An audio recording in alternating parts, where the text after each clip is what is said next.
my name is Kimberly Yothers. I am a student of Public Policy and Administration with St. Petersburg College in Tarpon Springs. I'm doing my case study analysis, and it is based on the City Council in the city of Zephyr Hills, Florida. The city of Zephyr Hills is within the county of Pasco. It has a population of about 18,154, and it spans about 9.5 square miles at the moment.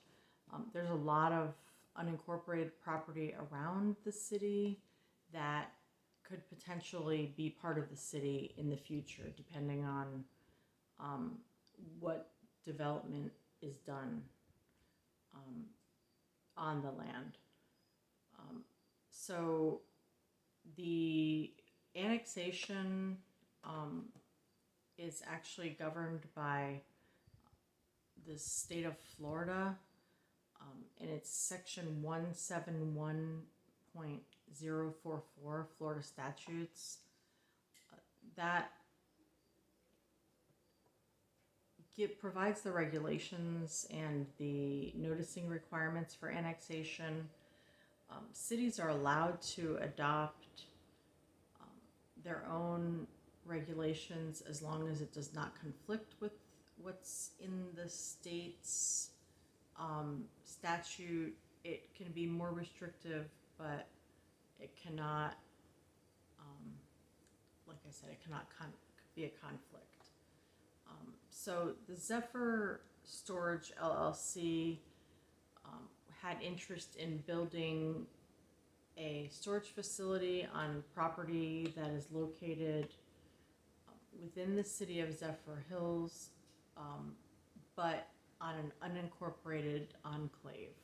So what that means is basically you have the city boundaries of the city of Zephyr Hills, and within those boundaries there was this one piece of property. There are probably several, but this one in particular that was still part of Pasco County.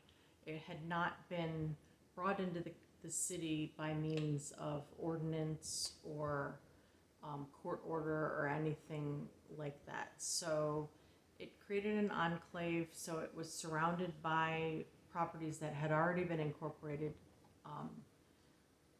by some way or another.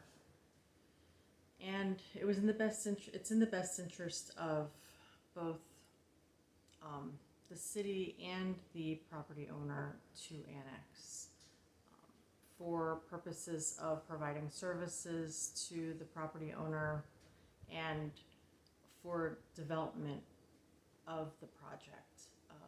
It would be better that if a property's within the city, even if it's county, you'd want the property to be developed according to the city standards, which the city of Zephyr Hills has a CRA, which is a community redevelopment area, and this is actually part of it. It's in an area that has a form-based code, which means they put more emphasis on the building and the building placement, and they have more regulations, more design guidelines. So this particular project, the design guidelines involved the height of the building. Any building that was over a certain height within the area requires a conditional use. It also has some design guidelines. It has to have some architectural element that breaks up the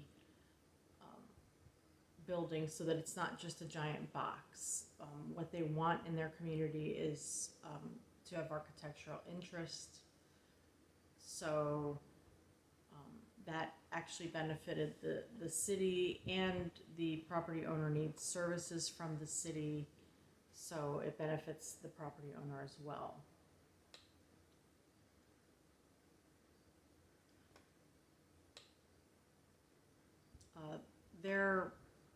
The city council was interesting. They were a very friendly group of people, um, very empathetic. One gentleman brought up the death of a community member, and he was very sad. There was a moment of silence for that community member, and it showed that it's a caring group. They their city council members involved the mayor, Gene Whitfield, Jody Wilkinson, the president, Lance A. Smith, he's the vice president, Kenneth Burgess is a councilman, Alan Knight is a councilman, Charles E. Proctor is a councilman. The only person that really had any comments during the city council meeting was Mr. Burgess, Councilman Burgess. He asked about the traffic impact that the project would have on the city. The Todd Vanderberg, the director of planning, got up and spoke to that question and noted that it would have a very minimal impact on the traffic. He noted that with storage facilities, you basically have very few trips. You have people bringing their items in, putting them in storage, and occasionally going back to pick something out of storage, but generally it goes in and it stays there. This is not like one of the old-fashioned storage facilities where people would go there and hang out and do woodworking and stuff like that.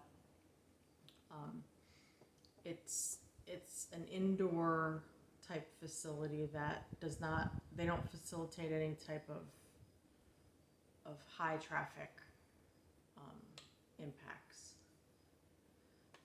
The residents of Zephyr Hills, the surrounding residents, the properties that surround this particular property, they will benefit in such that their taxes, the tax base will improve. So services overall within the city will improve based on a higher tax base. They also will have a very close place to store their items if they need to store items. And the project will appear nice too. It's not going to be a giant ugly building. When I met with Todd Vanderberg on September 21st, we discussed that. He mentioned that because it's an infill development and it's in the CRA and in the form-based code area, they require upgraded aesthetically pleasing fences or walls and more landscaping around the building. I did get up and speak during the council meeting, and I did introduce myself. I don't think that was part of the project, but I chose to do it because I wanted to mention to the city council that their director of planning was very helpful to me as a student. He sat with me, he took his time and reviewed the project with me. So I wanted them to know that, kind of do a shout out to him. I wanted them to know that he was very helpful. And I also wanted them to know that I was in support of the project, even though I don't live in their community, that I felt like it was a good project for the community, that it will increase the tax base of the city, and it'll have very minimal impacts. It's not going to have a lot of water or sewer impacts, maybe some reclaimed water for the vegetation outside, but it's not going to have a lot of water usage, because it just, I mean, maybe the people that work there might use it, for while they're there working, but generally, you're not going to have a lot of people hanging around. When I went and spoke to Mr. Vanderberg on September 21st, one of the questions I asked him was about internal stakeholders. Stakeholders that were within the city, like the city departments, how they felt about the project. And what he told me was that they have a site plan review committee that meets on the majority of the projects that come through the city, whether it's an annexation or a site plan. Even though it's called the Site Plan Review Committee, it still handles more applications than just site plans. He mentioned that the building department, the CRA director, the police department, the airport authority, who's actually represented by the building department, the public works and sanitation were all part of that committee, and that they reviewed the plan and felt like it passed muster. It went along with all of the codes that were required, and they wouldn't have let it go to the planning commission had it not met the city codes. So I also asked him if the city manager was in support of the project, and he said yes, that the city manager was. I also asked him if he had had any feedback, positive or negative, from any of the council members when they saw the item on the agenda. And he mentioned that they did not really have any negative feedback. They all seemed to be in support of it. He had spoken to 3 of the members, and they were in support of it, of the project. So it looked like it was going to move forward even before the meeting. During the discussion that I had with him, he also mentioned that the project had come before him about a year prior to our meeting in 2021, and that the Zephyr Storage needed to square some things away with the county, with Pasco County, because they were actually fronting on a county road, and they had to do some right-of-way utilization permits for the road access. He also mentioned that there was some dated language in the land development code, and that he needed to change some language so that not only did it make sense to change the language from a planning perspective, but the project would not be able to move forward had he not changed that language. So it made sense for him to make that text amendment to the land development code before the project came back for review.